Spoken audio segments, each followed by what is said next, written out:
Bonjour à tous. Une ouverture sur cette rue où je vais essayer de faire quasiment tous les bâtiments. Celui-ci, on a vu qu'il y a encore l'étoile, si je puis dire, de l'Union République Socialiste Soviétique. Donc on peut déterminer que c'est des casernes russes. Il reste quelques éléments. Problème, c'est qu'aujourd'hui, tout s'écroule. Ça, c'était le réfectoire. On a vu que toute la partie basse, c'est le réfectoire. La partie haute, on a vu que c'était vraiment que des couloirs. Maintenant, il me reste à faire celui-ci. Mon problème, c'est que j'ai que 4 casernes à faire. Et là, vous imaginez que je n'ai fait que un dixième de la partie qui m'attendait. On va essayer de continuer la visite. Allez, suivez-moi.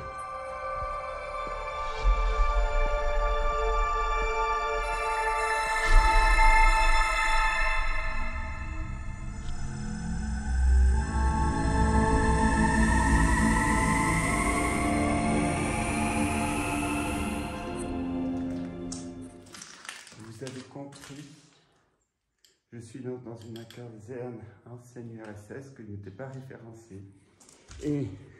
Mais le problème qu'il y a, c'est que la visite est tournée très court. Pourquoi? Parce que regardez les sols ici, tout s'affaisse. Et si je vais, là c'est pas raisonnable. Regardez, là les sols s'écroulent. Et là, regardez, il n'y a plus de sol. Tout s'est écroulé de l'intérieur. Donc, on va essayer de partir, de ne pas rester pendant ce bâtiment-là. On a une dizaine comme ça, car tout s'écroule. Allez, suivez-moi, continuons cette exploration.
En direct, vous voyez, je sors en direct d'un de ces lieux mythiques.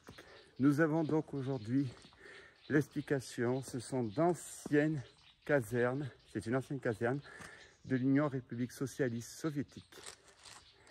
Des lieux qui tombent vraiment en désuétude complètement et ça devient dangereux. C'est des urbex qui deviennent dangereux. Alors j'ai mes rangeons militaires, je suis équipé. Mais c'est compliqué parce qu'il faut faire attention de ne pas passer au travers des toits. Comme vous pouvez le voir, l'intérieur s'est écroulé. Ce qui est dommage, c'est comme vous avez pu le voir sur les images, il reste des endroits, il reste des meubles, il reste quand même des souvenirs historiques, mais qui aujourd'hui n'ont plus fonction. Alors, nous avons visité ce bâtiment-là, celui-ci aussi, avec la fameuse cour intérieure que je mettrai en ouverture, évidemment, parce qu'elle est superbe. Il faut faire le tour. Hein. Là aussi, ça devient dangereux. je vous propose de continuer les visites parce que les bâtiments comme ça, il y a 4 casernes comme ça et là on n'est que sur une rue. Merci.